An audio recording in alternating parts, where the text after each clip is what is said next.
신불신을 막론하고 건강한 자아상을 가지는 것은 대단히 중요합니다. 특별히 우리 그리스도인들에게 건강한 자아상은요, 더더욱 중요합니다.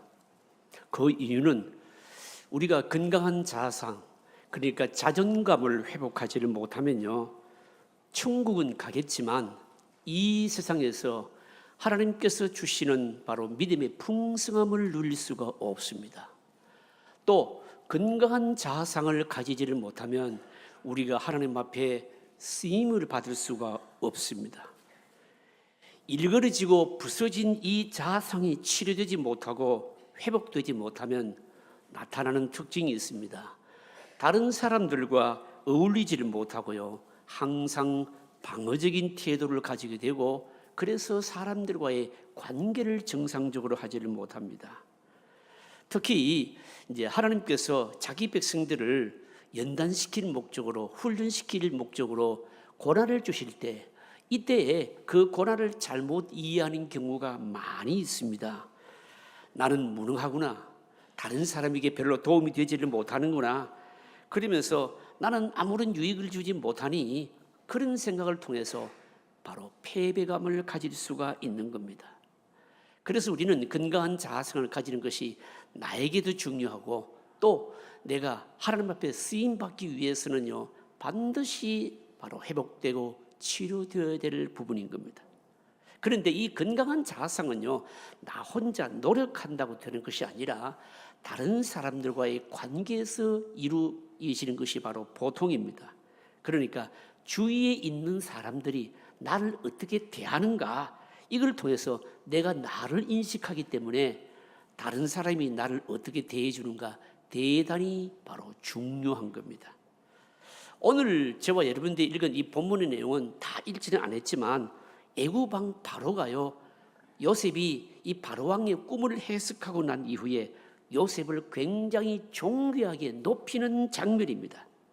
바로는 요셉에게 인장 반지를 끼우고요, 세마포 옷을 입히고요, 금사슬을 목에 걸고요, 그리고 왕의 버금가는 수레에 태워서 많은 백성들이 보는 앞에서 행진을 하게 합니다. 이것은 요셉이 실제로 애굽을 치리할 수 있다라고 하는 정권을 주었다, 이것을 백성들에게 인식시키기는 모습이기도 하지만, 사실은 요셉 자신에게도 대단히 중요한 일인 겁니다. 요셉은 그동안 13년 동안이나 노예로, 죄수로 살아왔습니다. 그런 의미에서 보면요, 이 마음의 상처나 굉장히 부정적인 자아성을 가질 가능성이 많았던 겁니다. 만일 이것이 바로 치료되지 않는다면 아무리 애굽의 총리의 자리에 있다 할지라도 귀족들을 설득해 가면서 앞으로 닥칠 이 흉년의 위기를 극복하는 것은요, 쉽지가 바로 않은 것이죠. 바로는 자신의 필요에 따라서 요셉을 높였습니다. 그러나 사실은 알고 보면 하나님께서 바로를 통해서 요셉을 높이신 겁니다. 하나님은 다양한 방법으로 그 택하신 바로 백성들, 특히 하나님 나라를 위해서 쓰임받는 사람들의 바로 이 자아상을 바로 회복시켜 주신다라고 하는 것이 오늘 본문의 내용입니다.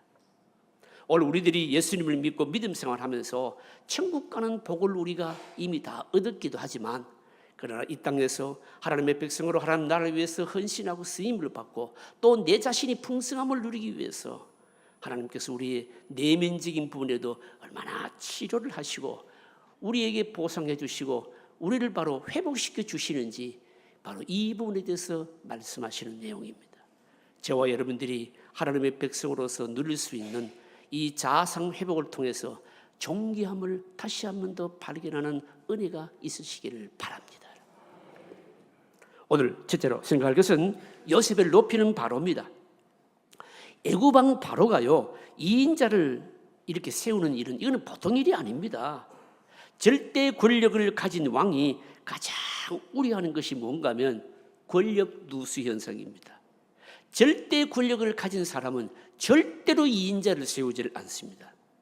그런데 애굽왕 바로는요, 요셉을 2인자로 세웠을 뿐만 아니라 눈에 보이는 구체적인 행위를 통해서 지금 요셉을 바로 높이고 있는 겁니다. 여러분, 우리나라에도 국무총리가 있죠.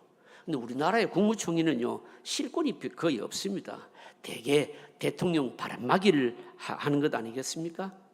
대통령 욕먹을 일이 있으면 그냥 자기가 책임지고 그 총리직을 물러나는 것이 바로 보통입니다. 그러나 애굽 왕 바로는요, 요셉을 그냥 바람막이로 세운 것이 아니고 아예 나라 전체를 통치할 수 있도록 실권을 주고 있습니다. 왕이 가지고 있는 인장 반지를 요셉에게 끼워줍니다. 존귀한 사람들이 입는 세마포 옷을 입힙니다. 목에 금사슬을 걸고요, 왕의 두 번째 수레에 태워서 행진을 하면서 많은 그 백성들에게 하는 말이 뭔가 하면 엎드리라. 여러분, 얼마나 여러분 파격적인 대우 아닙니까? 요셉을 정말 실권자처럼 그렇게 높이고 있는 겁니다. 그리고 요셉이요, 행진을 다 마치고 돌아왔을 때 바로 왕이 또 하는 이 얘기가 굉장히 의미 있습니다. 44절에 보시면 바로가 요셉에게 이르되 나는 바로라. 애굽 온 땅에서 내 허락이 없이는 수족을 놀릴 자가 없으리라 하고. 이게 무슨 말씀입니까? 애굽에서 감히 앞으로 요셉의 명령을 어길 사람이 없다는 겁니다. 여러분요. 대단하지 않습니까? 여러분요. 바로의 호의는요, 여기서 끝나질 않습니다.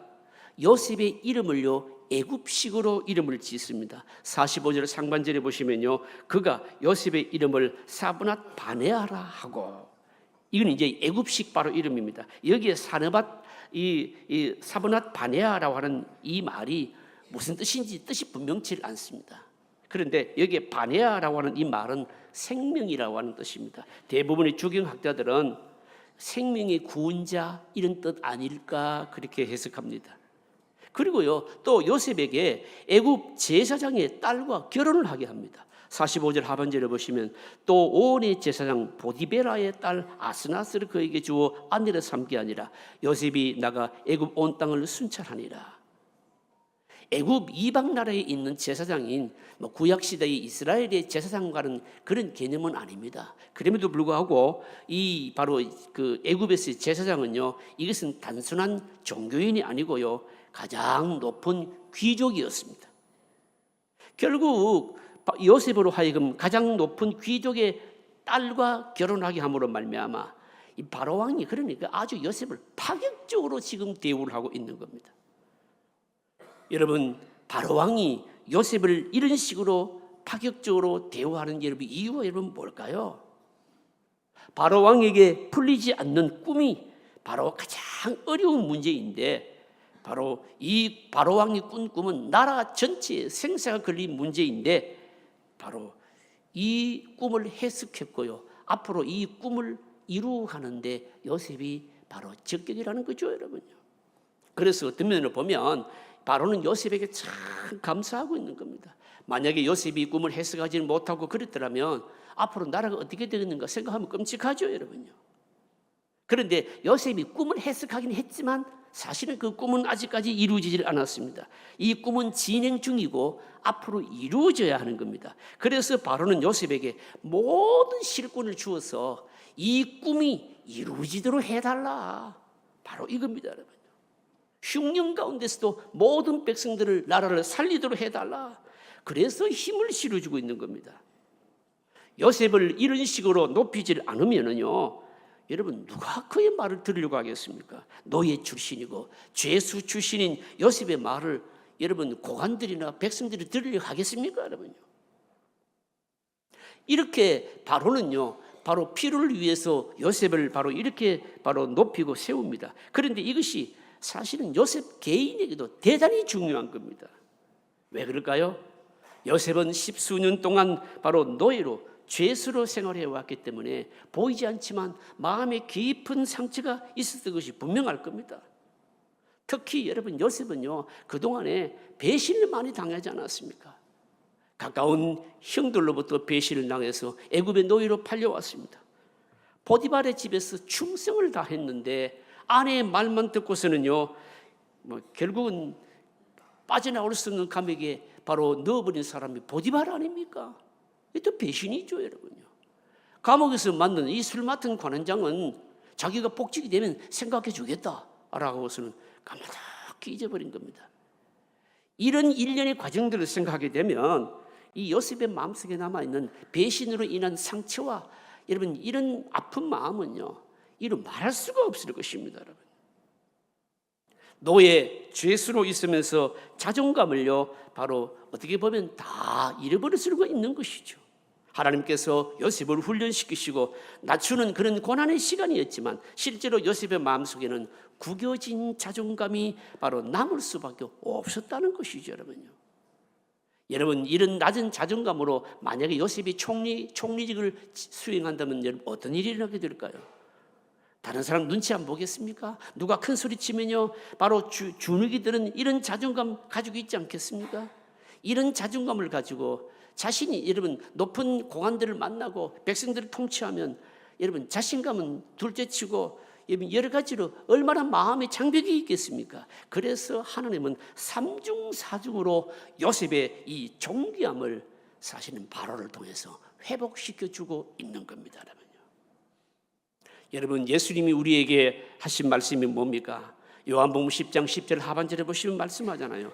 내가 온 것은 양으로 생명을 얻게 하고 더 풍성히 얻게 하리라는 것이라. 여러분 우리가 예수님 믿으면 당연히 천국 갑니다. 그러나 천국 가는 것 이외에 이 땅에서 하나님의 백성으로 후회 없는 멋있고 풍성한 삶을 살기 위해서 우리로 하여금 예수님 믿게 하신 것이요 여러분요.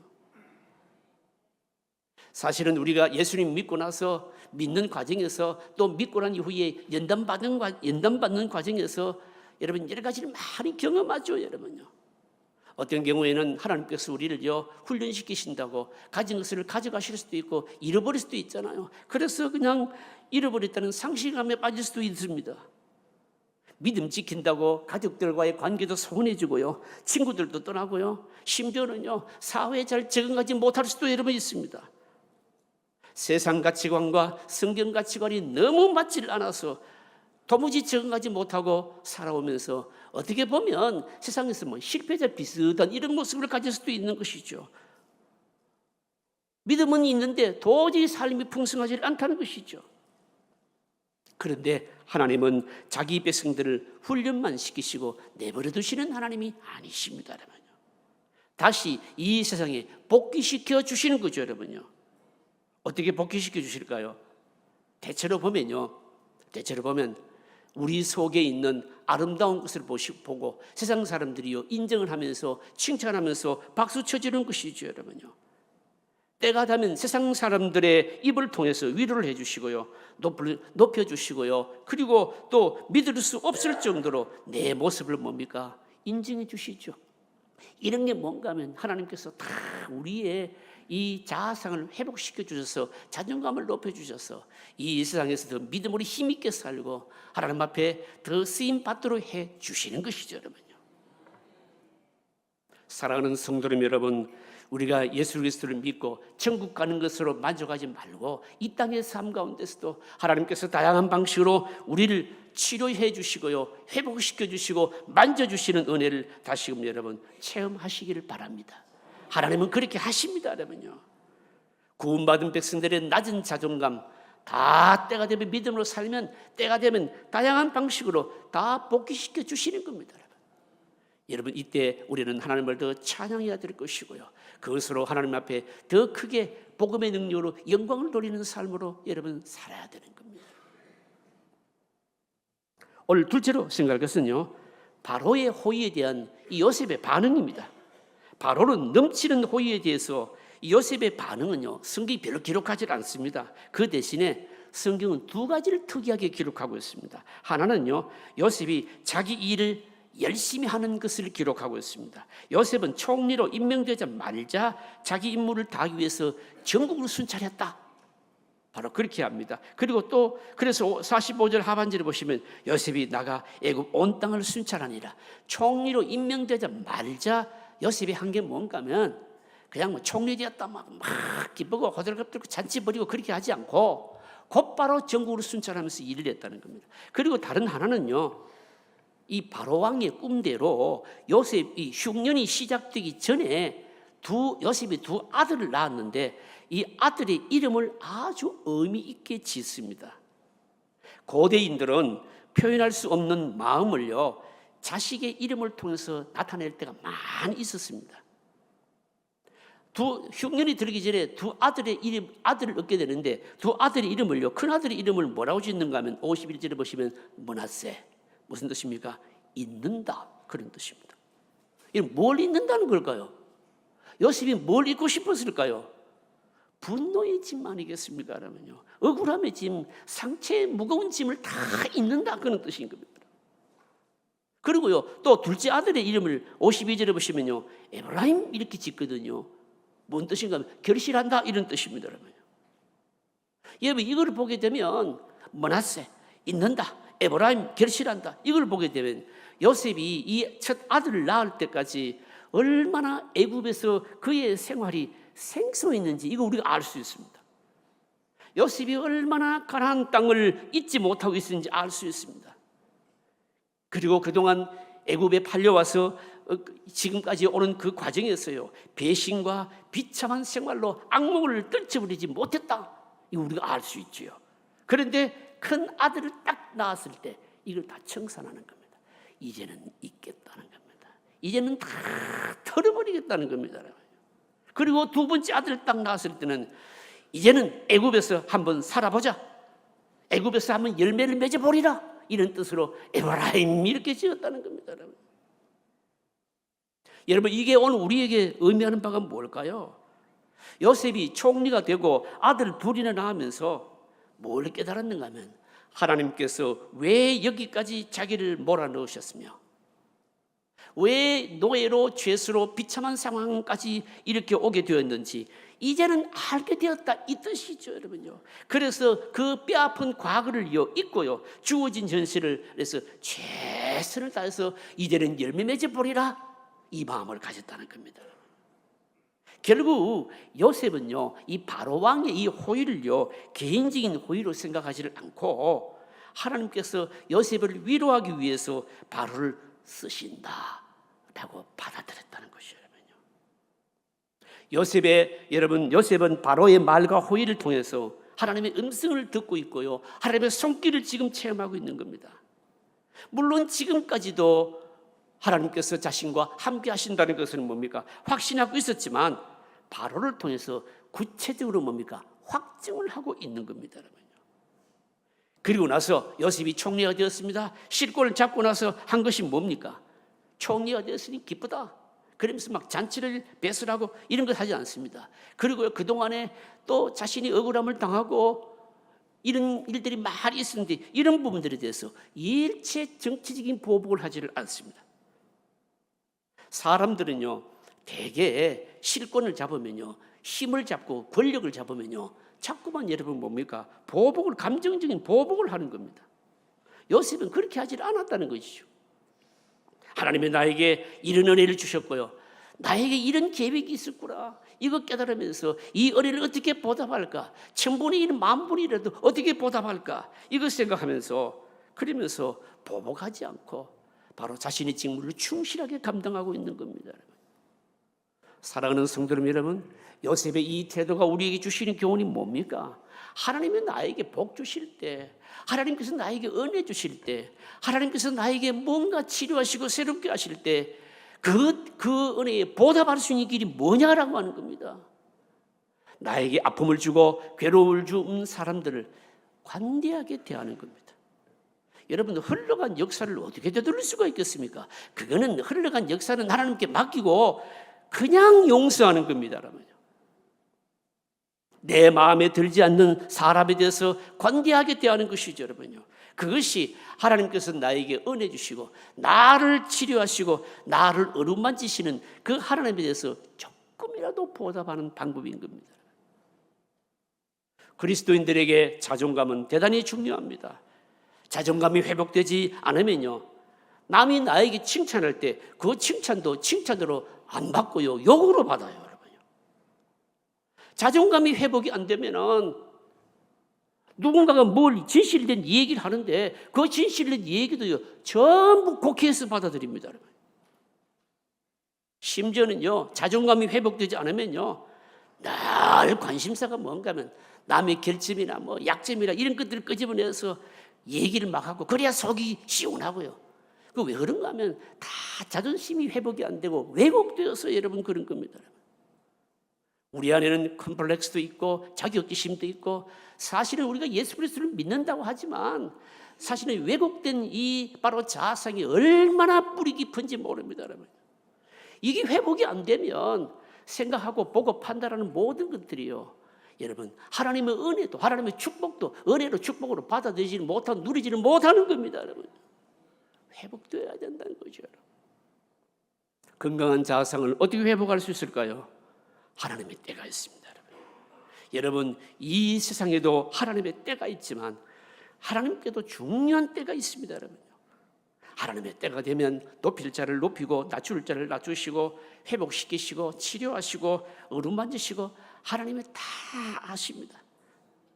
이거는 여러분 사람이 하는 것 같지만 사실은 사람을 통해서 하나님이 하시는 것이죠. 여러분. 그래서 우리는요 모든 것을요 하나님의 주권 아래, 주권의 빛 아래에서 볼 수가 있어야 되는 겁니다. 여러분. 다른 사람들이요 나를 막 하수인처럼 생각하고요 종에 불과하고요, 여러분 성도들 하는 얘기들을 가만히 들어보면 늘 이게 뭔가 하면 저 사람 내 무시했다, 뭐 나에게 이 얘기를 들어보면 기가 찹니다. 이거 완전히. 뭐 착각이야 뭐 혼자 하는 걸 어떻게 하겠습니까만은 상대편에 들어보면요 너무너무 말도 안 되는 소리를 하는 겁니다. 왜 그럴까요, 여러분? 왜 그런가 하면 자기 자신 안에 바로 이 자아상이 건강하게 회복되지 못해서 사실은 바로 그리스도 안에 있는 성령 안에 있는 자존감이 없어서 그러는 것이죠. 내가 하나님의 택한 백성이고 하나님께서 나와 함께 하신다. 여러분 이 자존감이 있는 사람은 이런저런 소리 들어도 여러분 그냥 하나님께서 때가 되면 저것도 바르게 하시고 높이시고 낮추시고 하신다. 모든 것을 하나님의 주권의 빛 아래서 다 해석하고 받아들이는 것이죠. 여러분 요셉 보십시오. 한순간에 신분이 상승하지 않았습니까? 그럼에도 불구하고 여러분 그 위치를 지키잖아요.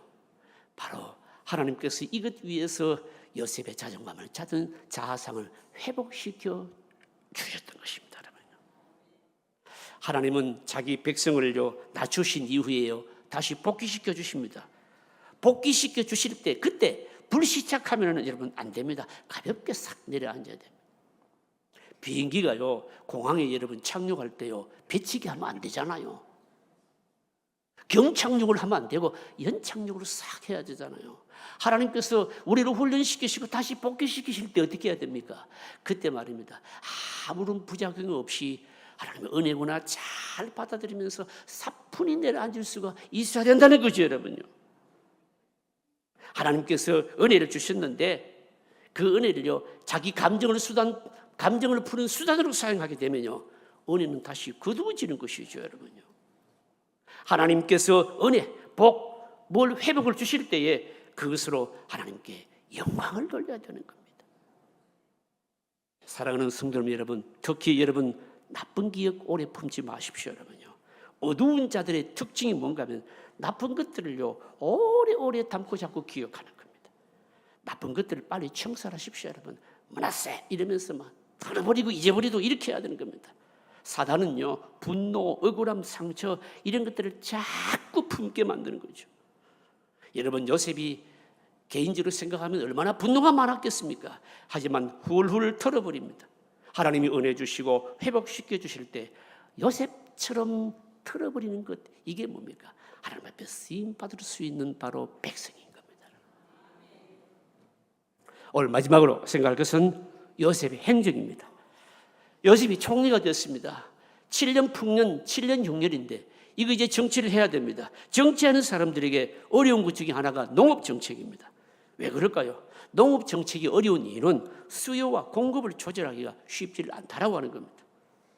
요즘은요 공산품도 수요와 공급을 조절하기가 쉽지는 않습니다. 왜 그런가 하면 요즘은 노사 문제 때문인 겁니다. 예를 들어서 어떤 자동차 회사가 신차를 만들었는데 굉장히 잘 팔립니다. 그런데 잘 팔리면 돈이 들어오니까 노조들이 어떻게 합니까? 돈 더 달라고 그냥 분규를 하죠, 여러분요. 그러면 공급이 제대로 안 되는 겁니다, 여러분. 그래서 공산품도 사실은 수요와 공급이 조절이 잘 안 됩니다. 농산품은 더 어렵습니다. 농산품은요, 소비와 생산이 뭡니까? 1년 단위입니다. 1년 동안 많이 생산되면 어떻습니까? 썩어서 버려야 되는 겁니다. 적게 생산되면 1년 동안만 먹지 못하고 그냥 굉장히 그냥 값비싼 거죠, 여러분. 양파, 배추, 고추 이런 거는 어떤 때는요, 너무 많이 생산돼서 막 갈아갖고 막 나눠주잖아요. 여러분, 우리 도시 사람들은 그거 말입니다. 공짜로 얻어먹지만 사실 농민들의 마음을 생각하면 얼마나 마음 아픈지 모릅니다. 양파 농사가 잘 돈 된다라고 하니까 막 그냥 한꺼번에 양파를 너무 많이 심어가지고 막 온 나라에 막 담아내기 썩는 냄새가 막 진동을 할 때가 있었잖아요. 그래서 요즘 이 농부들은요, 농사 짓는 공식이 있어요. 무슨 공식인가 하면 정부에서 하라는 것 반대로 하면 돈 번다. 농산물은 그만큼 수요와 공급 조절이 어려운 겁니다, 여러분요. 저장도 쉽지 않고 사실은 유통도 문제인 겁니다. 한쪽은 많고 한쪽은 적은데 이걸 옮기는 것도 예산 문제가 아닌 겁니다, 여러분. 그런데 요셉이요, 딱 이제 총리가 되면서 7년 풍년이 왔는데 7년 6년을 대비하는 모습을 보면 이 모든 것을 한꺼번에 처리합니다. 대단합니다. 한번 보실까요? 오늘 읽지는 않았는데 46절부터 49절까지 말씀이 그 말씀입니다. 같이 읽습니다. 요셉이 애굽 왕 바로 앞에 설 때에 30세라. 그가 바로 앞을 떠나 애굽 온 땅을 순찰하니 7배 풍년에 토지 소출이 심히 많은지라. 요셉이 애굽 땅에 있는 그 7년 곡물을 거두어 각성에 각성을 주위의 밭에 곡물을 그 성읍 중에 쌓아둔 곡식이 바다 모래같이 심이 많아 세기를 거쳤으니 그 수가 한이 없음이었더라. 여러분, 농산물은 썩기 때문에 저장이 잘 되질 않습니다, 여러분요. 요즘은요, 저장 창고가 훌륭하지만 요즘도 마찬가지입니다. 저장 창고가 아무리 훌륭해도요, 값비싼 물건은요, 좀처럼 여러분, 값비싼 물건을 저장하지 돈 안 되는 거는 저장 안 합니다. 여러분, 양파, 고추 이런 걸 저장 안 합니다. 그리고요, 지금은 여러분, 물류업을 하는 분들이요, 단순히 물건을 보관하는 게 아니고 실제로는요, 금융업을 합니다, 여러분요. 값비싼 물건을 보관하고 있으면서 그것을 담보로 해서 돈을 융통해주고, 또 돈을 융통할 때 그냥 융통하는 것이 아니고 소위 말해서 꺾기를 하거든요, 여러분. 그러니까 실제로 이 백성들을 위해서 농산물을 저장하고 하는 것은 정부가 정책적으로 조금 할 뿐이지 사실은 여러분, 저장과 유통이 그렇게 쉽지를 않습니다. 요셉은요, 7년 흉년을 앞두고 저장 가능한 농사를 일단 짓도록 합니다. 그리고 생산된 것은요, 저장 가능한 상태에서 가공을 해서 저장토록 했습니다. 유통이나 수송의 부담을 줄이기 위해서 오늘 본문은 뭐라고 말씀합니까? 성마다 바로 비축을 하게 했던 겁니다. 여러분, 이런 안목이 없으면 한 곳에 물건이 다 모이기 때문에, 한 곳에 농산물이 다 모이면요, 결국은 여러분 썩고 못 쓰게 되잖아요. 잘못하면 7년을 견디기가 어려운 겁니다. 요셉의 이 농업 정책은 일사불란하게 이루어진 겁니다. 여러분, 농업 정책은 사실은 GNP나 국민의 소득과 관계없이 기본적으로 이루어야 될 정책입니다. 지금 우리나라의 농업 정책을 보게 되면 사실은 여러분 답답한 게 여러분 많죠, 여러분요. 그 주된 이유가 뭘까요? 이 농업 정책을 감당하는 관료들이요, 전부 뭡니까? 책상에 앉아서 정책을 펴기 때문에 그렇습니다. 발로 뛰어다녀야 되는데, 발로 뛰어다녀야 문제를 알고 실제적으로 뭐가 문제가 발생했을 때 바로 유용한 대책이 될 수 있는데, 책상에 앉아서 정책을 펴니까 실제로 딱 문제가 일어났을 때는 하나도 대책이 안 되는 겁니다, 여러분. 요셉의 특징이 뭡니까? 발로 뛰면서 실제적으로 필요한 정책을 펴었다는 겁니다.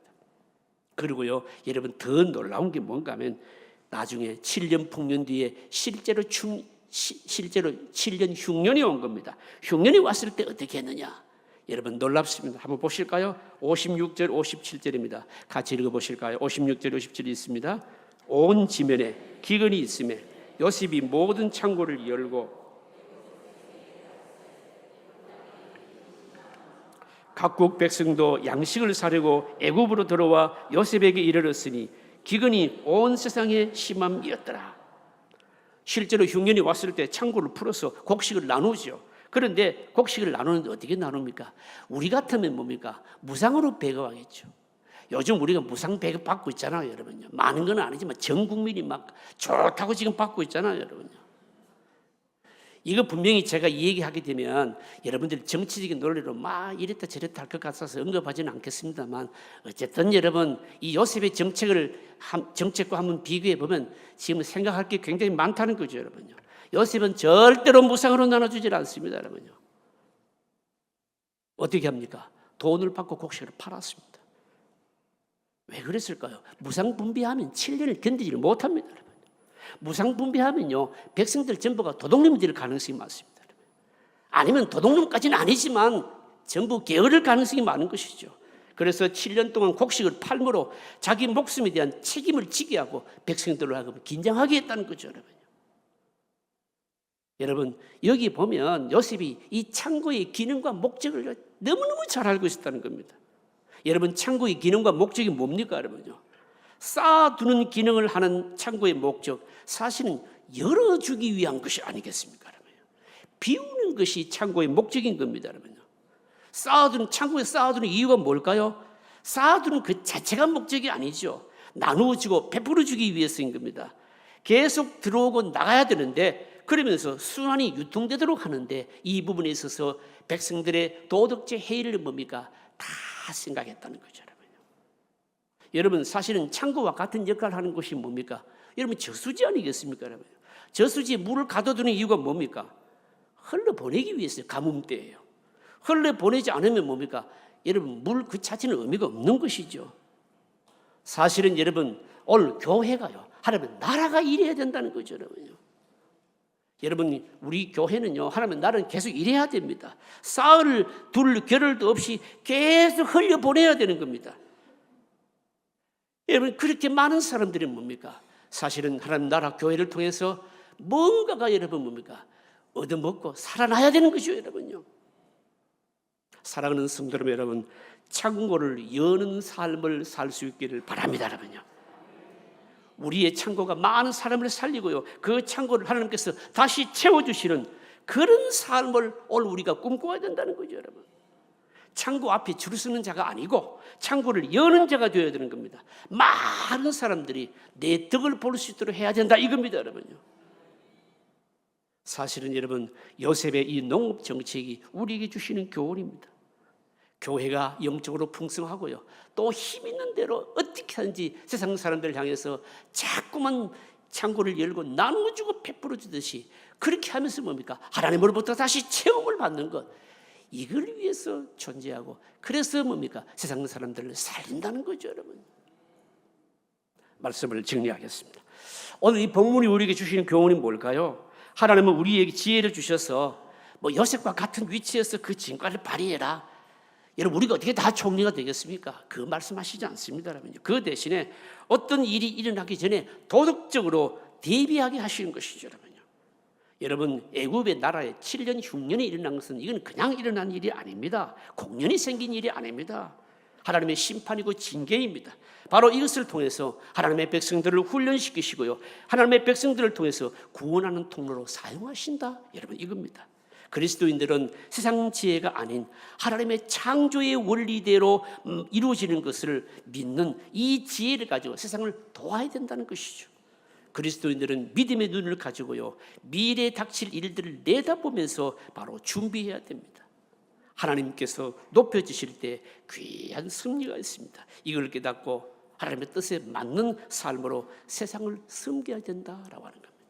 사랑하는 성도 여러분, 하나님 주시는 지혜를 가지고 살리는 저와 여러분들, 우리 교회가 될 수 있기를 주의 이름으로 축복합니다. 통성으로 기도하겠습니다.